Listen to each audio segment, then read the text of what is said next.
Good morning बच्चों। बच्चों, आज हम गोपाल चतुर्वेदी जी द्वारा लिखित खाने खिलाने का राष्ट्रीय शोक का अगले हिस्सा हम पढ़ने जाएंगे और जिसका हम चर्चा भी करेंगे और उसमें आए कठिन शब्दों का अर्थ भी जानेंगे। तो बच्चों, इससे पहले हम लोगों ने इस पाठ के ऊपर 2 लेक्चर हमने पढ़ा या दिया। आज हम जो क्लास करने वाले हैं वह हमारी तृतीय क्लास है ना। यह हमारी तृतीय लेक्चर है, इसलिए मैंने यहाँ पर रोमान 3 दे दिया है। तो आज हम लोग पढ़ेंगे पाठ संख्या 59 फर्स्ट पैराग्राफ आज पढ़ने वाले हैं। लेकिन इससे पहले मैं कुछ आगे की हिस्सा दोहराना चाहूँगा कि जिसमें जो पत्नी हैं वे अपने बच्चा लल्लू, जो उनका पहला कुल दीपक है, उनके जन्म उत्सव मनाने का हट करती है, जिद पकड़ती है अपने पति के पास। लेकिन पति बताता है कि उनका आर्थिक स्थिति या इकोनॉमिकल कंडीशन जो है वे बहुत ही ख़राब है, जिससे वे नहीं कर पाएंगे। लेकिन पत्नी मानने को तैयार ही नहीं है, उन्हें बस जन्मोत्सव मनाना है तो मनाना है। इससे सेठ हीरामल चिंता में पड़ जाते हैं और वे सोचते सोचते उनके दिमाग में उसी शहर के सबसे धनवान सेठ हीरामल का याद आता है और वे जो हफ्ते में एक दिन हनुमान मंदिर पर जो फ्री में खाना खिलाते हैं, तो उनसे संपर्क कर उन्हें स्पॉन्सर बनाकर वे उसी दिन अपने लल्लू के जन्मोत्सव पर खाने खिलाने का विचार वे सोचते हैं, जिससे वे मन ही मन सोचते हैं कि एक तीर पे 3 शिकार की जा सकेगी। पहला शिकार जो कि उसकी पत्नी खुश हो जाएगी, दूसरी है कि सेठ हीरामल का दान भी हो जाएगा और तीसरा पति का पैसा भी खर्च न होगा। तो आज हम लोग पढ़ेंगे पृष्ठ संख्या 59 यानी 59 का फर्स्ट पैराग्राफ। तो बच्चों सभी अपना अपना किताब निकाल लो और साथ में एक पेंसिल ले लो। तो शुरू करते हैं। आज के बाजारू युग की परंपरा के अनुसार सवाल यह था कि इस अनूठे और मौलिक आइडिया को कैसे सेठ हीरामल को बेचा जाए। कहने कि इस बाजारू युग यानी यहाँ पर हर कोई अपना प्रॉफिट समझने वाला है ना। इस बाजारी दुनिया जो है यानी यह जो युग चल रहा है ना, इस युग में के अनुसार सवाल यह था, यानी उन्होंने तो मन में सारा कुछ प्लानिंग कर लिया था, लेकिन यह भी हो सकता है कि उन्होंने जो प्लानिंग किया है वह धरे का धरे रह जाए, खराब हो जाए, बेकार हो जाए। तो उन्होंने कहा कि इस बाजारी युग में भला यह मौलिक आइडिया यानी यह छोटा सा जो आइडिया है वह कैसे सेठ हीरामल तक पहुंचाया जाए। यानी उन्होंने तो प्लानिंग बना लिया, लेकिन प्लान को तो वहाँ पर शिफ्ट करना पड़ेगा ना, उन्हें बताना पड़ेगा, उनसे रजामंद यानी उसकी परमिशन तो लेना पड़ेगा, तभी तो होगा, सिर्फ सोचने से तो नहीं होगा। तो इसलिए उन्होंने सोचने लगे कि इस आइडिया को हीरामल तक कैसे पहुंचाया जाए, कैसे उनके पास बेचा जाए। इस तरह के बड़े लोग या तो पूजा में रहते हैं, इस तरह के लोग या तो पूजा में रहते हैं या बोर्ड मीटिंग अथवा किसी स्वामी के दरबार में। कह रहे हैं कि ऐसे व्यक्ति, कैसे व्यक्ति, ऐसे जो नामी दामी है ना, प्रतिष्ठित व्यक्ति जो होते हैं वे यहाँ वहाँ तो मिलेंगे नहीं, उनके लिए एक अलग तरह के स्थान होते हैं, वहाँ पर मिलेंगे। तो कहाँ कहाँ मिलेंगे, यानी उनके जैसे बड़े लोग या तो पूजा में रहते हैं, यानी जो ज़्यादा काले धन कमाते हैं वह अक्सर पूजा पाठ वगैरह करते रहते हैं। सुबह 5 बजे से लेकर सुबह 9 बजे तक 3 घंटा 4 घंटा वे पूजा करते हैं, ताकि उनके कार्य में कोई बाधा ना हो, उनके कार्य जो करते हैं यानी काला धन जो कमाते हैं उसमें कोई पाप न हो, कटित हो जाए, तो या तो वे फिर पूजा में रहते हैं या बोर्ड मीटिंग, या फिर कहीं उस शहर में जो बोर्ड मीटिंग वगैरह होता है जिसमें बड़े बड़े सेठ, बड़े बड़े धनवान व्यक्ति वहाँ पर मीटिंग में अटेंड होते हैं, या तो वहीं पर हो सकते हैं अथवा किसी स्वामी के दरबार में, कहने का अथवा किसी जो बड़े बड़े सन्यासी होते हैं, स्वामी होते हैं, पंडित होते हैं, उनके दरबार पर वे भगवान का स्मरण सुन रहा होगा, भगवान के सत्संग कर रहा होगा। जनता उन्हें या तो कभी जेल जाते निहारती हैं या अखबार की सुर्खियों में वतन के कर्णधारों के साथ उनकी शक्ल नज़र आती हैं। यानी कि जनता उन्हें यानी जो पब्लिक होते हैं वे सेठ हीरामल को कहाँ कहाँ देखते हैं, यानी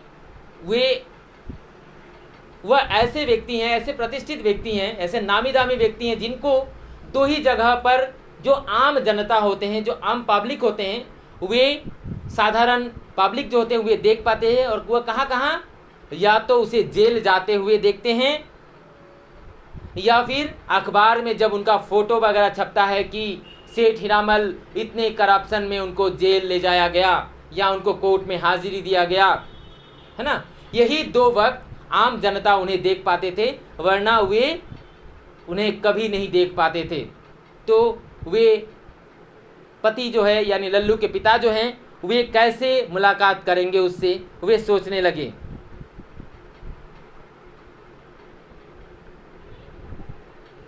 हमने उन्हें 6-7 बार दूरभाष पर पकड़ने का प्रयास किया, पर हर बार उनके निजी सहायकों ने हमें नया नया धता बताया।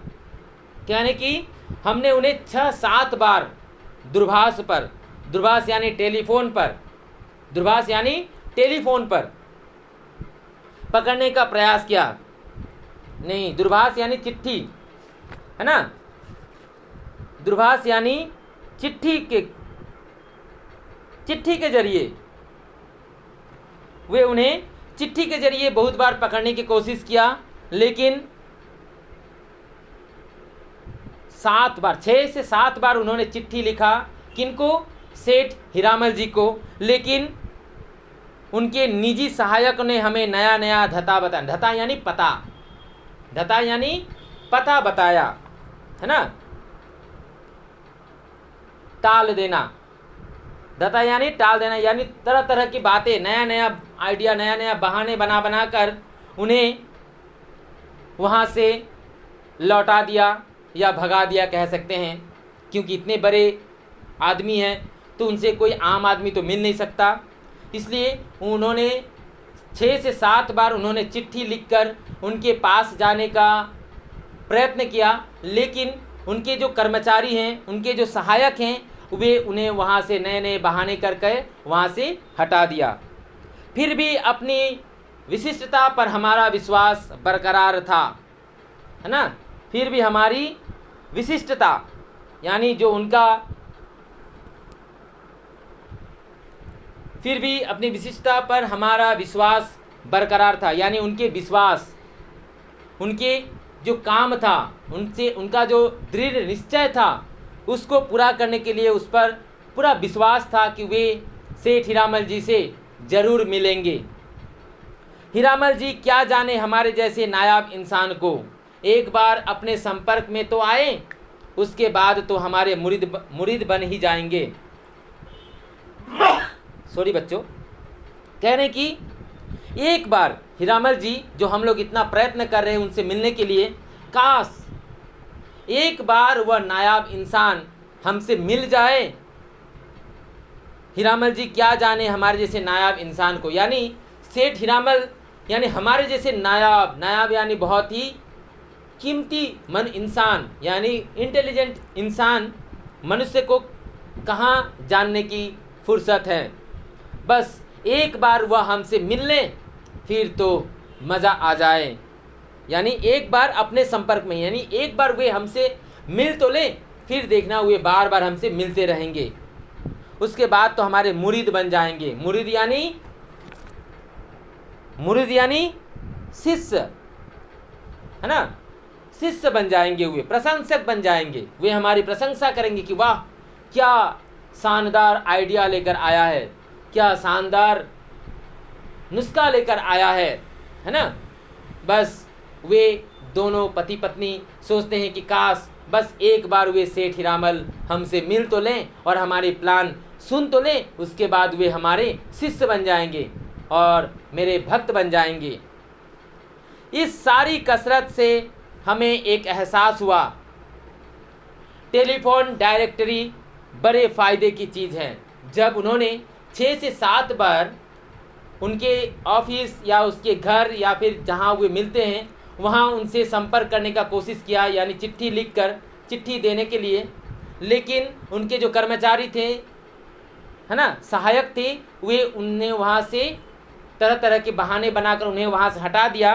तो उन्होंने एक तरकीब सोचा, तरकीब यानी एक सल्यूशन क्या निकाला कि टेलीफोन डायरेक्टरी जो होता है, यानी टेलीफोन डायरेक्टरी यानी टेलीफोन जो डायरी होता है जिसमें प्रत्येक महान व्यक्तियों यानी जो प्रतिष्ठित व्यक्ति रहते हैं है ना, उनका टेलीफोन नंबर उसमें मौजूद रहता है ना, यानी एक डिक्शनरी की तरह रहता है, एक बुक की तरह रहता है ना, एक बुक की तरह रहता है जिसमें यहाँ पर यानी ए देकर जितने सारे प्रतिष्ठित व्यक्ति होते हैं उनका नाम यहाँ पर लिखकर उनका टेलीफोन नंबर रहता है। इनका टेलीफोन नंबर, यानी यहाँ पर अशोक है, यहाँ पर अजय है, यहाँ पर अरुण है, यहाँ पर आशिक है ना, यानी ए फॉर ए ऐसे उनके कांटेक्ट नंबर होते हैं। यहाँ पर मानो जैसे कि उनका हीरामल नाम है तो एच देके यहाँ पर उनका नाम होगा कि हीरा है ना, हीरा का यहाँ कांटेक्ट नंबर है। फिर यहाँ पर हरीश है ना, हरीश का कांटेक्ट नंबर है। यहाँ पर हर्ष का नंबर है ना, और यहाँ पर हीरामल का नंबर, यानी जो टेलीफोन डायरेक्टरी जिसमें सभी प्रतिष्ठित व्यक्तियों के मोबाइल नंबर या टेलीफोन नंबर इसमें मौजूद रहते हैं। तो उन्होंने यही आइडिया निकाला कि कम से कम हम पत्र तो नहीं दे सके, परंतु टेलीफोन के माध्यम से हम तो वार्तालाप कर सकते हैं, कांटेक्ट कर सकते हैं, अपने सुझाव जो है, अपना जो आइडिया है, अपना जो प्लान है, उसे हम सेठ हीरामल को पहुंचा सकते हैं है ना। उनका नंबर मानो हमने पकड़ लिया 1 2 3 है ना, उनका नंबर मानो फॉर एग्जाम्पल 1 2 3 उनका नंबर है। तो जो वे पति थे उन्होंने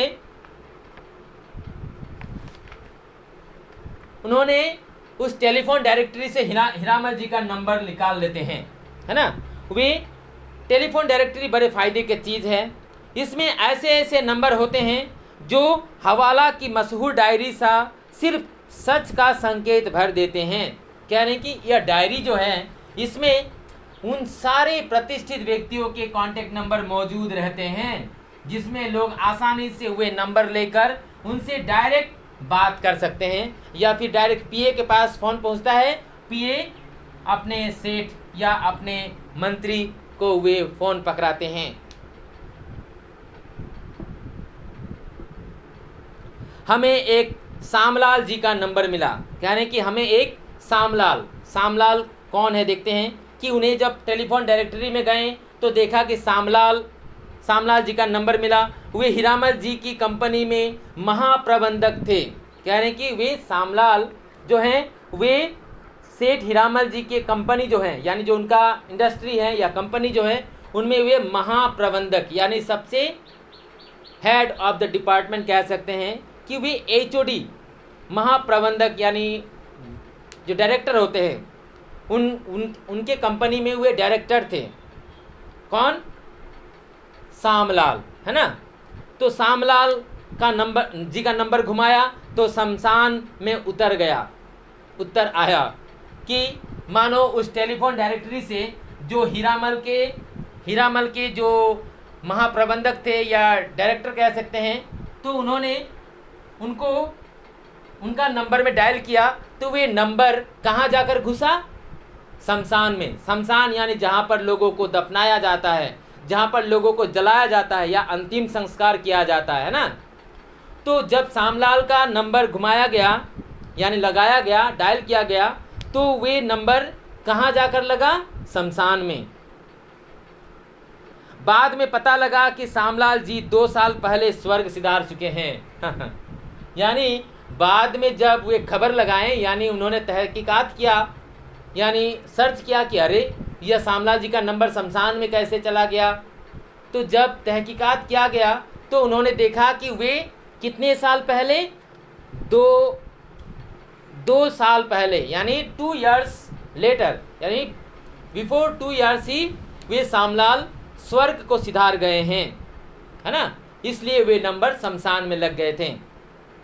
अपने असफल प्रयासों से हम निराश नहीं हुए, यानी कि वे जो बार बार जो पहले खत लेकर हीरामल जी से मिलना चाहे लेकिन मिल नहीं पाए, फिर अब जो उनके महाप्रबंधक थे यानी शामलाल, जो सेठ हीरामल जी के इंडस्ट्री में या कंपनी में जो काम करते थे, उनसे संपर्क किया गया तो खबर मिला कि वे 2 साल पहले ही स्वर्ग सिधार चुके हैं।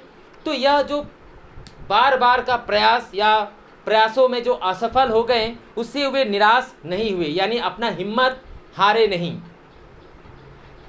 अपना हौसला हारे नहीं। हीरामल से मुलाकात की कोशिश में लगन से लग लिए। कहने कि वे, उनका मेन उद्देश्य था कि वे सेठ हीरामल जी से मिलकर ही रहेंगे। तो कहते हैं ना बच्चों कि जब हमारी कोई एम होता है ना, हमारी जो दृढ़ निश्चय होता है, उसे अगर हम दृढ़ता के साथ, बड़ी लगन के साथ अगर हम उसके पीछे लग जाएं तो हमें कामयाबी अवश्य मिलती है ना। जैसे बंगाली में एक कविता है कि पारिबो ना एक ओथाटी बोलियो ना, एक बार ना पारिले देखो सोतो बार, है ना। यानी जिस काम के लिए हम अग्रसर होते हैं या आगे बढ़ते हैं, उसमें बहुत सारी कठिनाइयाँ, बहुत सारे परेशानियाँ, बहुत सारे ऐसे तकलीफ़ें आते हैं जिसमें हम कई बार हार मान लेते हैं। लेकिन सच्चा व्यक्ति या जो दृढ़ निश्चय वाला व्यक्ति कहते हैं, वे उसको ठोकर मारते हुए, उसे चीरता हुआ आगे की तरफ बढ़ता रहता है। उसे कहते हैं मेहनती, या उसे ज़रूर उसके एक दिन सफलता कदम चूमते हैं। तो वैसे ही यह लल्लू के पिता भी सेठ हीरामल से मिलने के लिए वे कोशिश में लगे रहें, लगन लगाकर, मन लगाकर वे कोशिश में लगे रहें। दिमाग पर जोर देकर हमें एक तरकीब सूझी।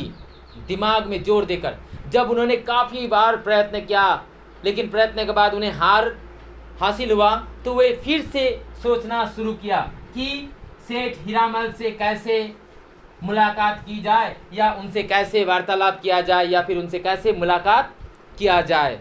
तो उन्होंने बार बार प्रयास किया। प्रयास करने के बाद वे सोचते सोचते उनके मन में एक तरकीब यानी एक उपाय सूझी। क्या उपाय था? देखो, हम जानते हैं कि वे उपाय क्या थे। क्यों न हीरामल जी के मंदिर के पुजारी को पकड़े। बच्चों, कह रहे हैं कि क्यों न हीरामल जी के मंदिर के पुजारी को पकड़ा जाए, यानी जो हनुमान मंदिर हैं, यानी जो हनुमान मंदिर में वे क्या करते हैं, हफ्ते में एक दिन वहाँ पर फ्री में दान करवाते हैं। तो उन्होंने बहुत सोचते सोचते एक तरकीब निकाला कि वे तो ज़रूर सप्ताह में एक दिन आते हैं, तो उनका कांटेक्ट नंबर तो ज़रूर इनके पास होंगे। यानी जो पुजारी होते हैं, पुजारी जो हैं, उनके पास यह नंबर ज़रूर होंगे, है ना। यानी पुजारी यानी जो मंदिर के, हनुमान मंदिर के जो पुजारी हैं, उनके पास तो ज़रूर सेठ हीरामल जी का नंबर होगा, क्योंकि वे किस दिन देंगे सप्ताह में खाना, वे तो किसी को नहीं पता। तो वे सेठ हीरामल डायरेक्ट इनको क्या करते हैं, सेठ जो हैं वे हीरामल जी को कांटेक्ट करते हैं कि मैं सोमवार को या मंगलवार को या बुधवार को या सप्ताह में किसी भी दिन वे जो फ्री में खाना खिलाएंगे उनका डेट वे पुजारी को बताते हैं। इसलिए हो सकता है उन्होंने यह तरकीब निकाला कि पुजारी के पास तो उनका नंबर होगा ही, किसका? सेठ जी का। तो वे मंदिर पुजारी को पकड़े। जब सेठ जी का वहाँ प्रादुर्भाव हो तो उनसे रूबरू मुलाकात कर ले। कहने कि जब सेठ जी वहाँ पुजारी के साथ मिलने आएंगे तभी वे हीरामल जी के साथ मुलाकात कर लेंगे। या क्योंकि वे पुजारी से पूछेंगे कि वे किस दिन आने वाले हैं, तो उसी दिन वह पति पत्नी दोनों पुजारी के पास आ जाएंगे और सेठ जी के साथ मुलाकात भी हो जाएगा। वे सुझाव निकाले। बच्चों यहाँ पर एक शब्द आता है रूबरू। रूबरू यानी फेस टू फेस, है ना, आमने सामने मुलाकात हो जाएगी। कहाँ पर? उस पुजारी के पास। यानी सेठ तो पुजारी के साथ मिलने के लिए आते ही हैं, तो जब सेठ आएंगे तो हम भी वहाँ पहुँच जाएंगे, पुजारी से पूछकर पहुँच जाएंगे, तो सेठ और वे पति पत्नी एक दूसरे के आमने सामने मिल जाएंगे, तो आमने सामने वे वार्तालाप कर सकेंगे।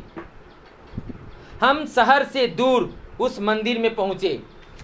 यानी कि हम शहर से दूर, है ना, हम शहर से दूर उस मंदिर में पहुँचे। यानी जो शहर में, वे शहर में रहते थे तो ये लोग भी शहर से काफ़ी दूर रहते थे, तो वे शहर से काफ़ी दूर, हम कौन? पति और पत्नी दोनों शहर से दूर मंदिर में जा पहुँचे। हनुमान जी के साथ हमने पुजारी को भी पूजा। कहने कि हनुमान जी यानी मंदिर में जब पहुँचे तो मंदिर में जाकर हम क्या करते हैं? पहले भगवान को प्रणाम करते हैं, फिर उसके बाद पुजारी जो उनके होते हैं, जहाँ जो उनका पूजा वूजा करता है, उनको भी हम प्रणाम करते हैं, है ना। तो पुजारी को भी उन्होंने प्रणाम किया और हनुमान जी को भी प्रणाम किया। नवयुवक प्रसन्न हुआ। यानी जो वे पुजारी थे वे नवयुवक थे, यानी नए नए युवक थे, यंग थे। उन्होंने जब उनका पैर छुआ तो ये पुजारी प्रसन्न हो गए। उसने हमें चंदन का टीका लगाया और आशीर्वाद दिया। जब उन्होंने पुजारी जी को प्रणाम किया, यानी उनका पैर पकड़कर भक्ति किया, तो उन्होंने क्या किया? चंदन का टीका उनके सर पर लगा दिए और आशीर्वाद भी दिए। मंदिर सुनसान था। यानी कि मंदिर जो था वे सुनसान थे, वहाँ पर कोई नहीं था, बस पुजारी थे और वे दोनों पति पत्नी। हमने दोस्ती का हाथ बढ़ाया, बड़ा सुंदर स्थान है। यानी उन्होंने, पति पत्नी ने बहुत ही भावपूर्वक या फिर कहते हैं कि आदरतापूर्वक उन्होंने उससे दोस्ती करने के लिए, पुजारी से बातों बातों में उन्हें बहलाने के लिए, फुसलाने के लिए, उनसे दोस्ती करने के लिए उन्होंने तरह तरह की बातें पूछना शुरू किया कि बड़ा सुंदर स्थान है। यानी उनको अपना बनाने के लिए, यानी अपने दोस्ती को बढ़ाने के लिए उन्होंने कहना शुरू, क्योंकि उनका मेन उद्देश्य क्या है कि उनका जो प्लान है वह किसी तरह पूरा हो जाए, उसी में सबकी भलाई है। तो वे उस पुजारी के साथ, क्योंकि किसी महान व्यक्ति के साथ मिलने के लिए पहले हमें किसको पकड़ना पड़ता है? पियन को। जैसे हम किसी दफ्तर में जाते हैं, किसी ऑफिस में जाते हैं, तो ऑफिस में जाने से पहले, ऑफिस में तो हम जाते ही घुस नहीं सकते ना, बड़े बड़े जो ऑफिसर होते हैं उनसे तो हम मिल नहीं सकते। जैसे कि हम मानो अपने डिस्ट्रिक्ट के डीसी के साथ ही मिलेंगे, तो डीसी तो हमें तुरंत मिलने नहीं देंगे, तो क्या करना पड़ेगा? हमें जो उनका पीए होता है उनसे पहले संपर्क करना पड़ेगा, उनको पहले पान खिलाना पड़ेगा, है ना, कुछ अच्छी अच्छी बातें बताने पड़ेंगे, पूछने पड़ेंगे, अपने बातें उनके बातें पूछने पड़ेंगे, तभी जाकर उनसे घुल मिलने के बाद हम डीसी के पास पहुंच सकते हैं। यानी डायरेक्ट हम नहीं जा सकते, हमें इनडायरेक्टली जाना, यहाँ से यहाँ जाएंगे, फिर यहाँ से यहाँ जाएंगे, डायरेक्ट हम यहाँ से यहाँ नहीं जा सकते। उसके लिए हमें सेकंड पर्सन को पकड़कर हमें वहाँ तक पहुँचना पड़ता है। तो वैसे ही वे पति पत्नी भी उस पुजारी के माध्यम से वे सेठ हीरामल से मिलना चाहते थे। तो उन्होंने कहा कि बड़ा सुंदर स्थान है। यानी उस स्थान का जिक्र करते हुए उन्होंने कहा कि यह स्थान जो है बहुत ही सुंदर है।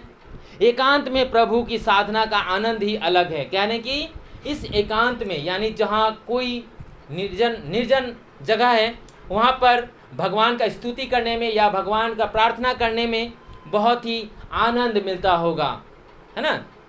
उससे जवाब आया, एक आध दिन के लिए तो ठीक है, न रेडियो है न टीवी, हम तो बोर हो चुके हैं। तो पंडित जी उन पति पत्नियों को जवाब देते हुए कहते हैं कि अगर एक आध दिन हो तो अच्छा लगता है, यानी एक आध दिन खाली खाली हो तो अच्छा लगता है, रोज़ रोज़ अकेला अकेला अच्छा नहीं लगता, ठीक नहीं लगता। हाँ, अगर रेडियो भी होता तो रेडियो में गाना वगैरह सुनकर, न्यूज़ वगैरह सुनकर, है ना, टाइम पास हो जाता, समय निकल जाते। या फिर टीवी होती तो टीवी को भी देखकर हम अपना टाइम निकाल लेते। हम तो बोर हो चुके हैं। वे पुजारी कहते हैं कि हम तो यहाँ पर अकेले अकेले बैठे बैठे बोर हो जाते हैं, परेशान हो जाते हैं, अकेला कितना बैठूं, है ना। तो वे पुजारी और जो पति पत्नी होते हैं वे एक दूसरे से यह बातें करते करते अपना दोस्तियाना बनाते हैं, दोस्त बनाते हैं। एक दूसरे के जो परिस्थितियां हैं वह एक दूसरे को बताते हैं कि वे किस प्रकार वहाँ रहते हैं, कैसे बोर होते हैं, कैसे अपना समय बिताते हैं। यह सारे बातें करते करते वे आपस में एक दोस्त बन जाते हैं धीरे धीरे। तो बच्चों, आज के इस लेक्चर में या इस क्लास में हम यहीं तक पढ़ेंगे। तो आज हमने क्या देखा कि जो पति पत्नी हैं अपने लल्लू के जन्मोत्सव के लिए वे तरह तरह की तरकीब सोचते हैं कि कैसे वे सेठ हीरामल जी से मुलाकात करेंगे और अपना प्लान जो है वे बताएंगे। तो वे 6-7 बार पत्र लेकर वहाँ जाते हैं लेकिन उनसे मुलाकात नहीं हो पाता। फिर उन्होंने सोचा कि फ़ोन डायरेक्टरी जो होता है उसके ज़रिए शामलाल से वे कांटेक्ट करेंगे, उनसे सेठ हीरामल जी से कांटेक्ट हो जाएगा। तो जब शामलाल का फ़ोन लगाते हैं तो पहुँच जाता है शमशान में। वहाँ से उत्तर आता है कि शामलाल तो 2 साल पहले ही मर चुका है। फिर वे गहरी सोचते उनके दिमाग पर और एक आइडिया आता है। वे आइडिया क्या है कि जिस हनुमान मंदिर में जो पुजारी बैठते हैं उस पुजारी से संपर्क करने पर शायद सेठ हीरामल से संपर्क किया जाए। तो वे मंदिर पहुंचते हैं। मंदिर पहुंचकर वे हनुमान जी को प्रणाम करते हैं, फिर पंडित जी का भी प्रणाम करते हैं। प्रणाम करने के बाद वे टीका लगाते हैं, आशीर्वाद पाते हैं, फिर उनसे बातों बातों में दोस्तियाना बढ़ाते हैं। तो बच्चों, आज यहीं तक। आगे की कक्षा में हम लोग आगे की कड़ी को हम लोग पढ़ेंगे और समझेंगे कि आगे क्या घटना हुई है। धन्यवाद।